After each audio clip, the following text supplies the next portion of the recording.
Assalamualaikum warahmatullahi wabarakatuh. Saya Hoirunisa dari Pendidikan Ekonomi 2020A. Dalam video kali ini, saya akan mempraktekkan bagaimana cara membuat video pembelajaran dengan menggunakan aplikasi OBS.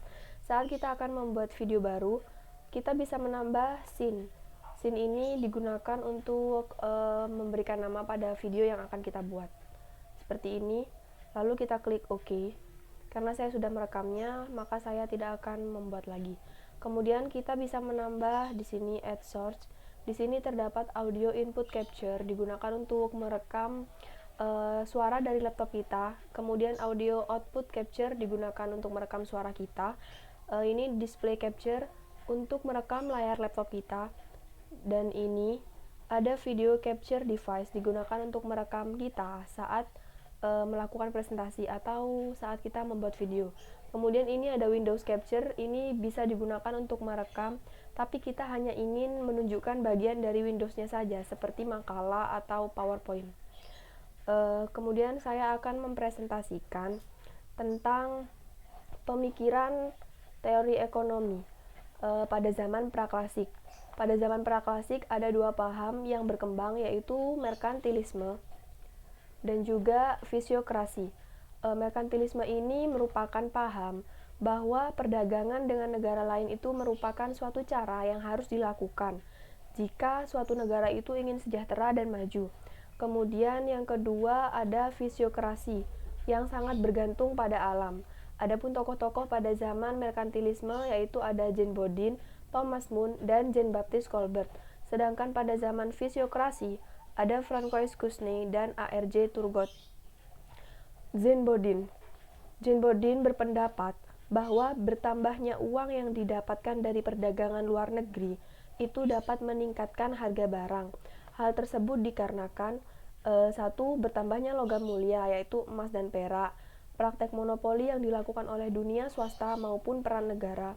Yang ketiga, jumlah barang di dalam negeri menjadi langka oleh karena sebagian hasil produksi diekspor. Yang keempat, pola hidup yang amat mewah di kalangan raja dan bangsawan serta sekitarnya. Dan yang kelima, menurunnya nilai mata uang logam karena isi karat yang terkandung di dalamnya dikurangi atau dipermainkan, atau yang biasanya disebut dengan depresiasi uang. Kemudian tokoh zaman merkantilisme yang kedua yaitu ada Thomas More.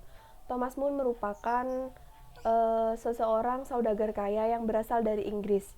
Dia merupakan anggota dewan dari perusahaan Inggris yang diberikan hak monopoli dalam berdagangnya dengan India. Ia sangat mendukung perdagangan luar negeri dan banyak menulis buku tentang perdagangan luar negeri.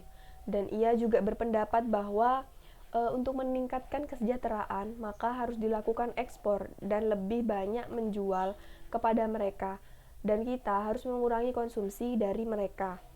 Itulah pandangan Thomas More mengenai tentang teori ekonomi. Dan tokoh yang ketiga yaitu Jean Baptiste Colbert. Jean Baptiste Colbert, ia merupakan menteri utama di bidang ekonomi dan keuangan pada masa Raja Louis XIV. Pemikirannya mirip dengan Thomas. Menurutnya, perdagangan luar negeri adalah sumber kemakmuran dan kemajuan. Saudagar yang memperkuat penguasa dan penguasa melindungi saudagar, sehingga dari hal itu penguasa memberikan fasilitas monopoli kepada saudagar. Dan menurut Jean Baptiste Colbert, seharusnya pedagang dan juga saudagar itu pedagang dan juga penguasa itu harusnya bekerja sama. Kemudian pemikiran fisiokrasi. Fisiokrasi sendiri ini sesuai dengan namanya yang berasal dari dua kata, yakni fisia yang berarti alam, kraten yang berarti kekuasaan. Adapun tokoh-tokohnya yaitu Francois Cusney dan juga A.R.J. Turgot. Dalam mazhab fisiokrasi ini sangat bergantung pada pertanian, dan mereka itu menganggap bahwa alam itu sepenuhnya harus diatur oleh rakyat tanpa ada campur tangan pemerintah. Yang pertama, Francois Cusney. Dalam mazhab ini dijelaskan bahwa pengaturan alam itu yang tadi dijelaskan di awal harus diserahkan kepada masyarakat tanpa adanya campur tangan pemerintah. Menurut mazhab fisiokrasi yakni dengan tokoh Francois Cusney.